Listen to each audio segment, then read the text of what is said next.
Hi, everybody. It's Caroline Leavitt, the co-founder of A Mighty Blaze, the book initiative that I started with Jenna Blum on the day of lockdown. It was meant to connect readers to writers, readers and writers to indie bookstores, and to build a community. And we had no idea what we were doing and how long it was going to last. And now here we are 5 years later. We got 30 passionate volunteers, and it's still growing. So thank you all for supporting us and listening to us and whatever else. A few housekeeping things before I introduce our guests. You will see this chat on the right. In the chat, I encourage everybody to please post comments or questions for our guests. Don't be shy. I've included a link so you can buy her books. And if there's any problems or thoughts, just pop them in there and I'll take care of it. Okay, so today, first look at this gorgeous cover. The Red House by Mary Morris. This is an absolutely gorgeous, gorgeous book. So let me introduce Mary first. Mary Morris is the author of Vanishing Animals, The Bus of Dreams, and The Lifeguard Stories. She also has written travel memoirs, including Nothing to Declare, Memoirs of a Woman Traveling Alone, Wall to Wall, From Beijing to Berlin by Rail, and Angels and Aliens, A Journey West. In her 5 novels, including The Waiting Room, The Night Sky, which was published as A Mother's Love, and House Arrest, Morris writes about family, its difficulties and disappointments, and ultimately the comfort family can bring. Her last 2 novels have been historically based. The Jazz Palace took almost 20 years to write. In the summer, this is a story, so I'm going to tell it. In the summer of 1997, Mary Morris wrote a short memoir piece, and she was told that she was writing a saga, and she should sit down and do it. Another really interesting thing about Mary is that she says she's been the poster child for perseverance. And her latest novel, The Red House, it's got rave reviews. Christina Baker Klein calls it "We're in the Hands of a Master." Hold on. I have more to read, and she explores a little-known corner of the world, and it's just an incredible, incredible novel. So hold on, because I just lost all my notes. I'm really sorry. So everybody, hold on for a second while I go find them. Anyway, welcome here, Mary. I'm so happy you're here. And thank you, Caroline. Thank you. So thank you for having me. Did you find your notes? No, I'm still looking for them. This is so ridiculous. I'm really sorry. I had dental surgery, and I'm so kind of like bizarrely out of it. I totally apologize. We can just talk, here, I've got it. Okay, The Red House is about a devastatingly unsolved mystery. It's also a coming-of-age story, and it also unfolds a terrifying and little-known piece of World War II history. Of course, being a Mary Morris novel, it's also about family and loss and love. Christina Baker Klein says, beautifully layered, told with devastating precision. Jodi Picoult says, you know when you read Mary Morris that you will get exquisite writing and people who break your heart. And I would say that that is totally true. So, and I also want to add that Mary Morris and I have been friends for a million years, which started out at the beginning of AOL when Mary was one of the writers that I indeed stalked because I loved her work so much. And I had to get to Mary's husband, Larry O'Connell, first at a reading where I told him, I'm obsessed with your wife's work. You have to introduce us. And he did, and the rest is history. And we used to go to lunch together every week before the pandemic, and we need to start that up again.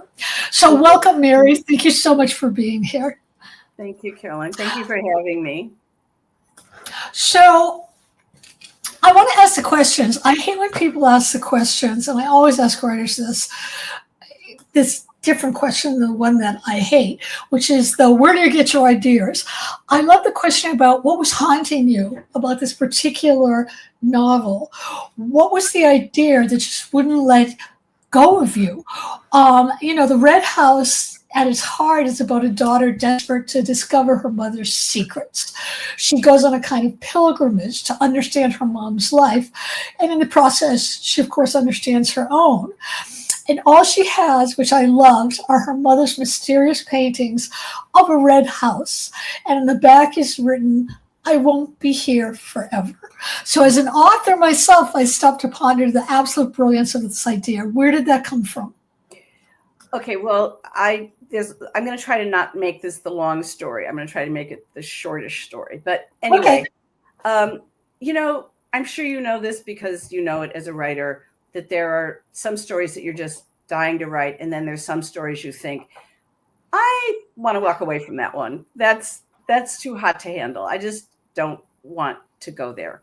And, I have to say I spent years and years and years researching the Jazz Palace and years researching Gateway to the Moon. I did not want to do another deep dive into history. Like, I didn't want to do it. But as you also know, part of my life has to do with travel and travel writing and all of that. And in 2016, my husband and I did a house swap with Southern Italy. We've done a lot of we swap our houses all over the world. And it's always gone very well, by the way, for anyone interested in house swap. Anyway, we did this house swap to Southern Italy, and the daughter in the family said, oh, we have to take you to this town.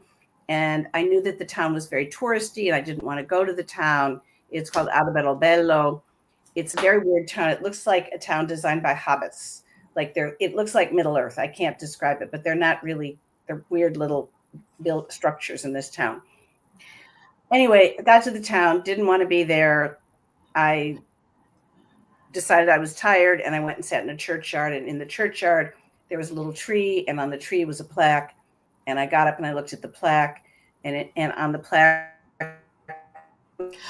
was written in two languages that I happen to read, Italian and Hebrew, to the people from the people of Jerusalem for their kindness during the racist era. And all I could think was, what does this town have to do with the Nazis and racism and whatever? I've been interested in buried histories for a long time. And so this was just the beginning of me kind of doing a deep dive into that, whatever that history was. And ultimately I came upon what is the Red House, which was a former detention center. I mean, the Red House is a real physical place.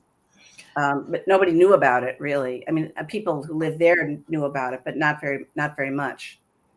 In fact, it was about to be turned into a discotheque before some other guy found Oh my God. It's just an abandoned building. It's just a big abandoned building in the middle of a field.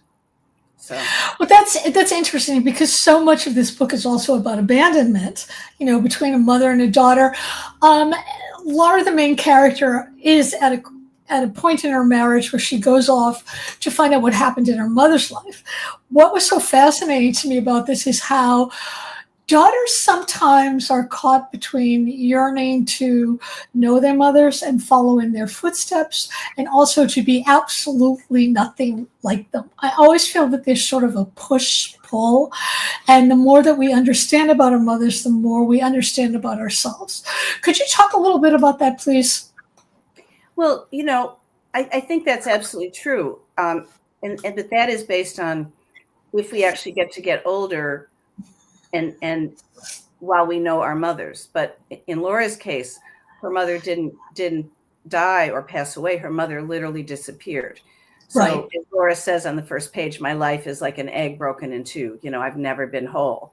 So I think that for Laura, she's never really been able to make that assessment that you just talked about. Like, what is it about my mother that I want to own? And what is it about my mother that I literally never want to be like? Well, she never had that opportunity, and she's always lived with this deep abandonment. Can I share one little anecdote with you? Yes, please do. Please do. Not about the book, but it kind of informed the book. There was a plane crash a number of years ago where the plane literally fell out of the sky, and a 13-year-old girl whose parents were biologists in the Amazon was the only survivor. Oh. And it's a story, you can Google it. I mean, her story, and she walked for a really, really long time. And her father always said, follow the water, follow the river. She found a stream, she followed the stream. The stream led to anyway, she was finally rescued. And when someone said to her, were you afraid? What did you feel when you were alone in the jungle? Mind you, she's 13 years old. And she said, all I felt was a deep sense of abandonment. And that really, right? That gets me in the gut. Yeah. right? Like, here's a 13-year-old girl alone in a jungle. Everyone has been killed, and what you feel is abandonment. Abandonment. I get that. I understand that. And I think that Laura has just never been able to get past this deep, deep sense of loss that has never been filled. Why do you think that why do you think abandonment issues are so much stronger with women than with men? Do you think it's because women are societally expected to stay no matter what, or that we're taught that we're going to be cared for? I was actually hoping. I had never thought of it till just this minute as we're talking, and I thought about it a lot when, sometimes I'll joke with people like my parents had a friend who had two families, right? Mm-hmm. A woman could never have two families. How could we have two families? You literally physically couldn't hide a second family. Right, so I mean, right. you physically could not do that. You couldn't do it. And, I think that women, look, why is it in Judaism that if your mother is Jewish, you're considered Jewish? Because they weren't always sure who the father was, Right, So, right. And the father sometimes didn't stay. They didn't always stay. And, there are many, many instances in our culture where men leave. Many families suffer from this. But for a mother to leave is a really different thing. Oh, yeah. Because also, mothers, I don't know, I think just maternal instinct is just different than It's definitely different. It's definitely different. Right. I was really interested in the structure of this novel. I'm always interested in structure because I'm always foolishly hoping that I can learn something from it, and a lot of times I just can't. So I want to know, we get to learn Viola's story both from her and from what her daughter discovers. Did you always know that this was how you were going to do the writing? And how complex was this particular writing process? Right. So the first thing I want to just sort of say is I don't want to, no spoilers from me, because I don't want to give away. Okay, no, you don't. No, it's not about you. I just want to be, I'm going to be a little okay about how I sort of answer. So I did not know where this novel was going as I was writing it. And I wasn't sure that I wanted to do a deep dive into this historical parts of World War II, because I'd done that in other books. And I was, to be honest with you, it's a lot of work. It's a lot to do, but in the end, that was the only story. That was the story I had to tell. So, I eased into Viola's story. Viola is the mother. I eased into her story vis-a-vis her daughter. I really loved writing Laura. Laura's a first-person character, and that's always a little easier for me. And I liked her voice.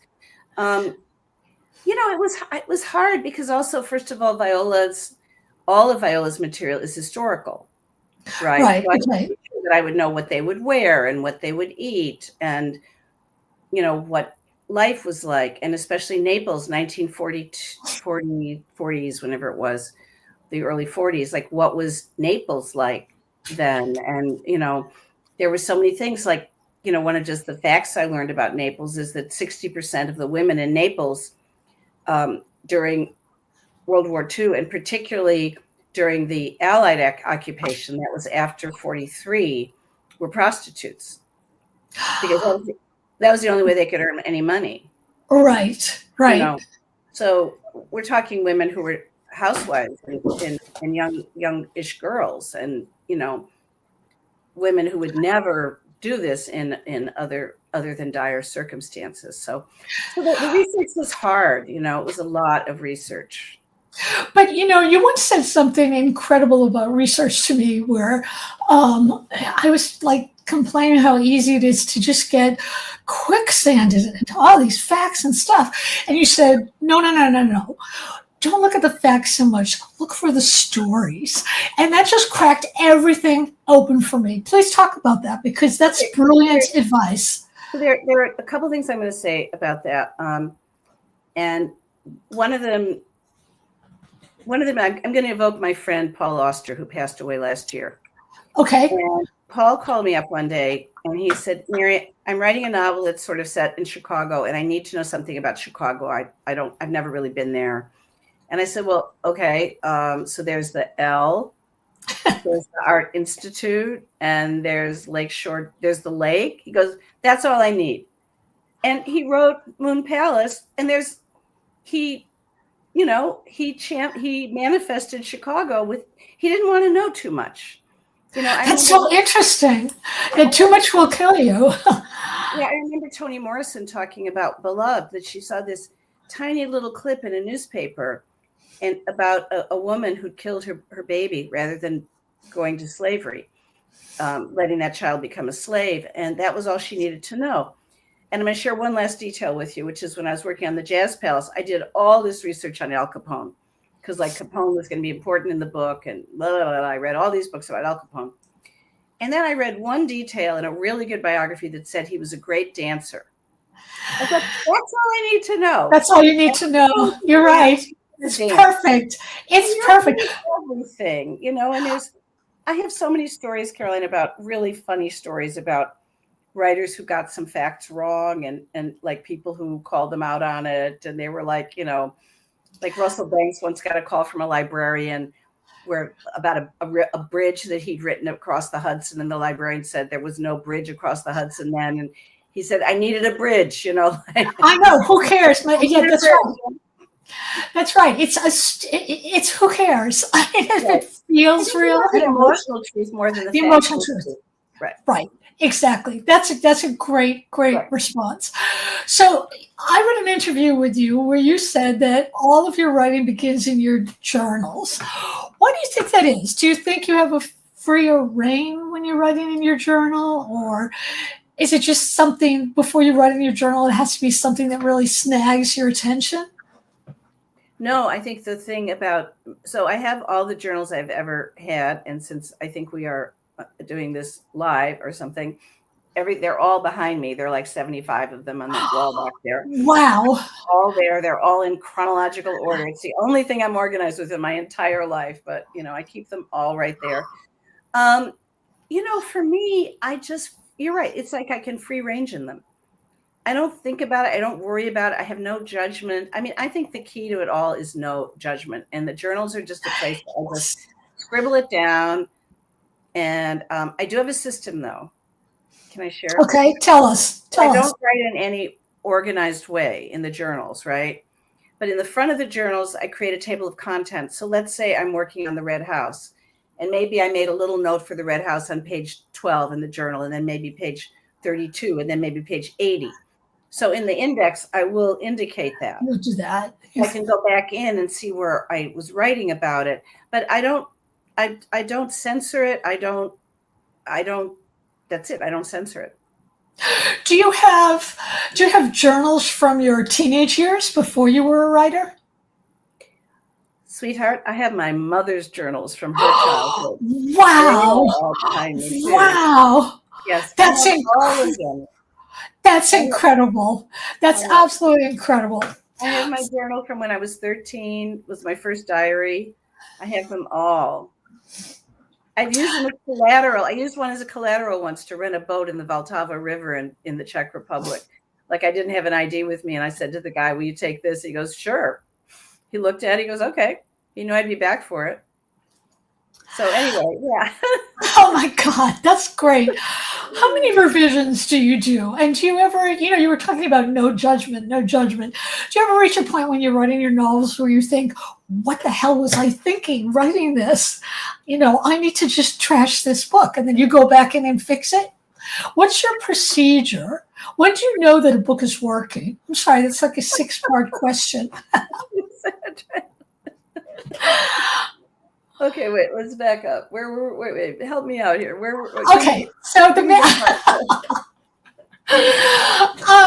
wanted to ask, do you ever reach a point in your writing, because you were talking about how you free range in your journals and there's no judgment. Right. I love that.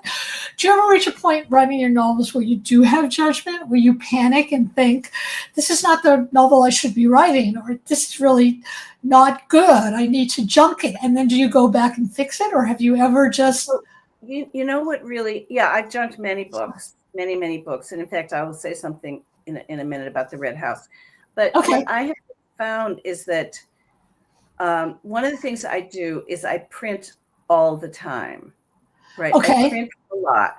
So I don't revise on I write in my journals, I type it up in my computer, I print, and then I pretend someone else wrote it. And I go to a cafe or the library or another country, and I take it with me, and I read it, door to door, and I really get a sense of it. Like, if this were Caroline's novel, what would I think of this scene and that? As you know what I mean? Not judging you, obviously, but like just trying to push it. Right. And that really helps me. And sometimes, sometimes you're stuck. Sometimes something feels really terrible. And sometimes you sit down and you go like, wait a minute, that's actually pretty good. That's better than I thought. I'm being a little hard on myself. No one's going to be harder on you than you are, right? And you are. That's right. That's absolutely right. And that's an important thing to remember.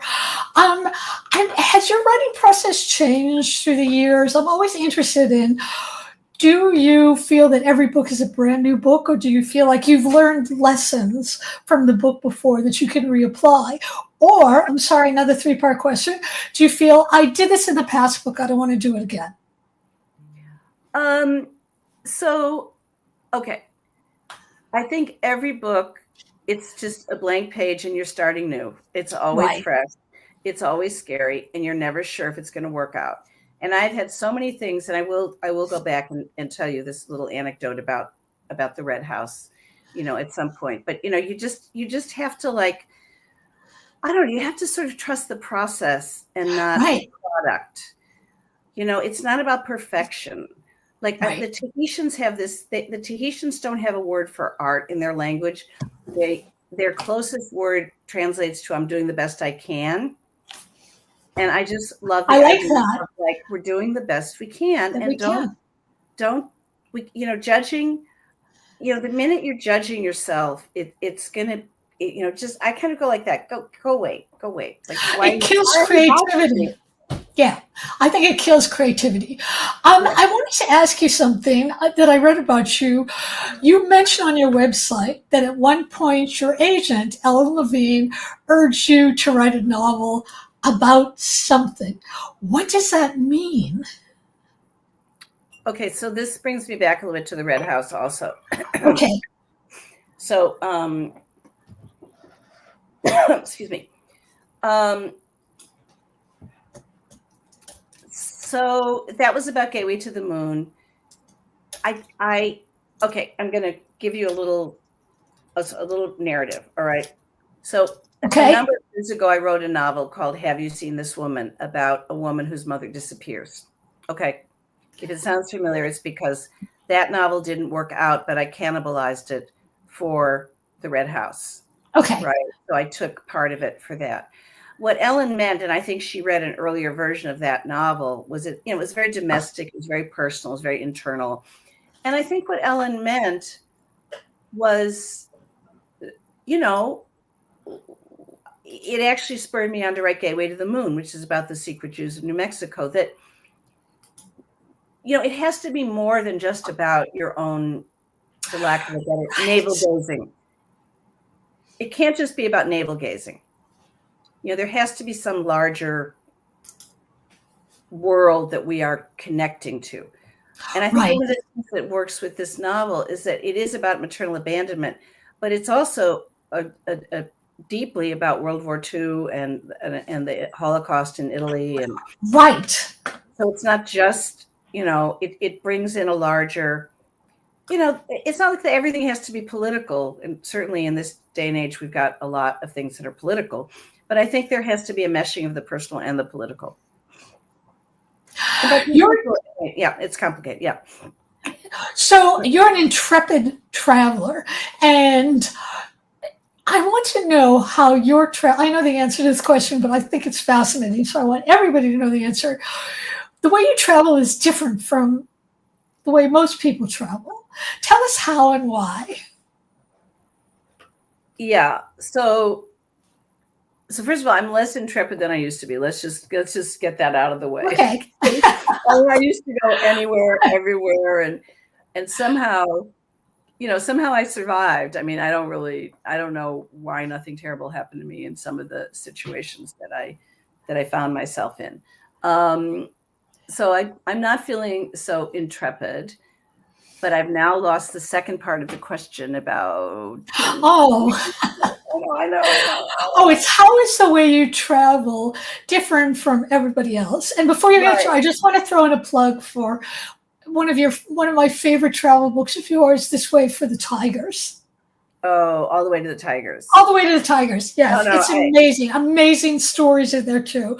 And I would also like you to tell the story about the python. Oh gosh. Okay, wait. I have to make notes here because my mind is going all over the place. Oh, mine too. I know. So I think going back to the travel question about, so less intrepid than I used to be. What's different about how you travel? Do you plan your trips out? So I don't plan anything. Okay, great. I think, and obviously I haven't planned this conversation very well either. So right. I need to be writing notes down. I don't plan anything. It's kind of a joke. Like, I have this friend who says like, oh, I really want to go with you to, to Italy sometime. And I kind of go like, no, you really don't, because I don't do anything.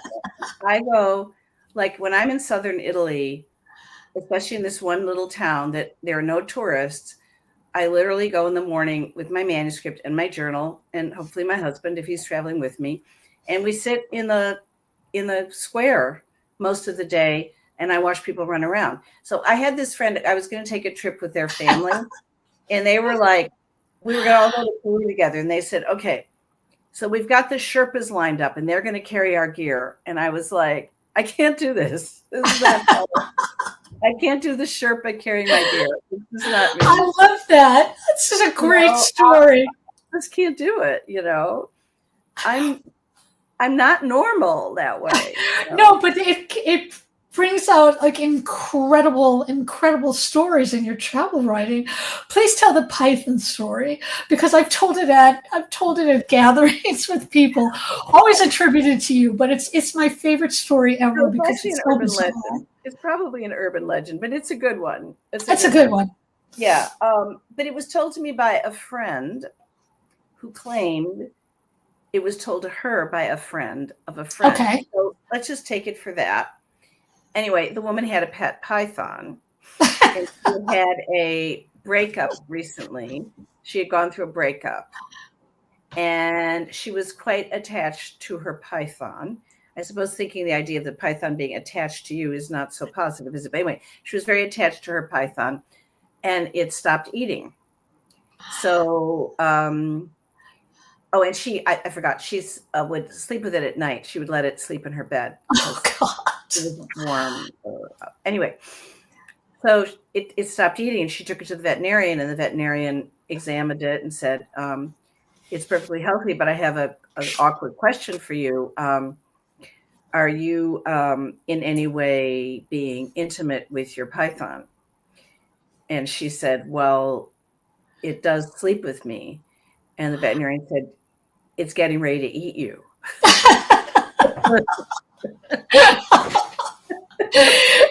That's the most wonderful story ever. It truly is a wonderful story. I love that. Love that. So it does make us think about what are all the other things that are getting ready to eat us, So. A lot of them are. It's very dangerous to anthropomorphize animals, especially wild ones, because they are wild. They are absolutely wild. So I want you to tell us about your research on tigers. I learned, and this is what somebody was really clear about, they are never going to be your friend. Don't say like the tiger looked at me and I saw love in his eyes. No, he did not. He saw a meal ticket, so yeah. What about has anybody ever raised a tiger from a baby and it became a different thing, or never? Many are raised in captivity. But then you still can't totally I went to a tiger. Well, I went to a tiger, I don't know what you call it, in Thailand, like where you actually can go in, and I hung out with a 250-pound tiger named Nancy. She was very nice. That's a funny name for a tiger. Okay. It was a funny name for a tiger, and I felt I needed to do it because I was working on All the Way to the Tigers and Right. in Thailand, and it was called Tiger World or something. And there are lots of opinions about these places, and none of them are very good. I definitely don't support wild animals that are being treated like pets. No, You no, know? no, no, no, no. So, but yeah, wild animals are wild animals. And It's so fascinating. I want you to talk about your absolutely gorgeous watercolors. When did you start doing them? How are they like writing and how are they different? And does one genre of creativity inform the other? so I've been interested in painting for decades, really. And one of the things that was very important to me was recently getting myself very familiar with outsider art and artists who are untrained, because I'm completely untrained, and I've always sort of felt bad about myself because I'm like, I should learn how to draw, I should take lessons, and I've never done very well with lessons. I mean, I don't know about you, but I mean, I never went to writing. I don't have an MFA either. I just taught. I like, as you can tell from my travel, I'm kind of an autodidact. Right, Like, right, right. people lecturing me and telling me things. But anyway, so I've worked on watercolors for a number of years, and for many, many years they were only in my journals. So the journals back there are also visual journals, and there's Wow. like paintings and drawings, and I do a lot of sketching in cafes and things like that. And it's very, very free flow. I mean, it's very free flow. And the difference for me between the writing and the painting, and this is why I love watercolor, is because with watercolor there is that flow. Right. It's very quick. It's quick, and it's a little bit like jazz. People think, oh, you're improvising. Well, no, it's really not. You're there's a form that you're working in, but within the form you have a lot of freedom. Right, And right. that's what I really love about watercolor. And writing, as requires a very large chunk of your brain. And I can't remember if you're left-handed or not, but I am left-handed. Right. Oh, you're left-handed. That's so interesting. So I'm not a very good modular thinker. I'm not a very good linear thinker. I'm a more modular thinker. And so the watercolor, just the movement of the water, the pigment, the paper, the water, and that's it. I don't draw. I don't draw. I mean, Okay. I could draw, but I don't draw. That's great. You have two questions, both from Renee Hershkovitz. First, did Nancy act wild or domesticated in the refuge? Yes. No, Nancy, we're talking about Nancy the tiger. The tiger, yes, I'm sorry. Nancy the tiger did not act wild, but she did have a handler, and he had like a little cat toy. You go like this, flick, flick, flick, to keep Nancy's attention on the toy and not on me. Oh, but that's a little bit chilling. We touched her. What were you not supposed to do? You're not supposed to scratch their heads. They don't like that. You don't like that. I didn't do that. But you can pull their tails. Did you do that? I would have been afraid to do that. I don't remember why, but he said it was all right to pull her tail. She didn't seem to mind. I mean, they were quite well handled by the people that were, you weren't one-on-one in a cage with a tiger. Right. No. Renee also wants to know if you have ever tried silk painting or working with charcoal and chalk. I am interested in silk painting, but I've never done it. I'll look into it. I am interested in that, and I have done pastel, but I find it too messy. Okay. Yeah, pastels are really gets all over you and all over your and clothes. the only place I have to really paint and do everything is this space that I'm in right now. So I just don't want it to get all dusty and things like that. I like watercolor because they're clean and neat, and it's easy. Right. It's easy to clean up. Can you talk at all about what you might be writing next, or would you rather to keep that private? Which I understand. Could you do a little help session with me to help me figure? I don't know actually. You have no idea, of course. I have no idea. I don't know. I mean, I had a book that I would like to go back to that was about the Jews of New Mexico. Like, I don't want to become that Jewish writer per se, but I am interested in these certain histories. So I might go back to that one. I am working on a little bit of a nasty novel that I don't really want to talk about, but it has to do with, I think you told me about that. That's such a brilliant idea. Yeah, please do that novel. Greed and envy. It has to do with a friendship that I love it. That is, I love it. I love it. I'm interested in the whole question of envy, in creative people and artists and all that. Yeah. So I had to ask you, this is a new question in my repertoire because somebody asked it to me and it startled me because it seemed like such a weird question. So of course I want to ask you, what do you do for fun? Oh my gosh. Well, let's see. After we're done, I'm going to go have a ramp martini at my favorite bar. Oh, that sounds good. While they're in season. What do I do for fun? Oh, God. Well, I mean, I love to watch crime procedurals on television. I watch one a night. I'm on one crime procedural a night. So that's, I watch a half hour so I really like that. I love to cook. I love to garden. I spend a lot of time with my grandchildren, and they live downstairs. That's so wonderful. In the house. So, so I'm really busy, and I have a lot of fun and a lot of friends. I love to see my friends. I don't know.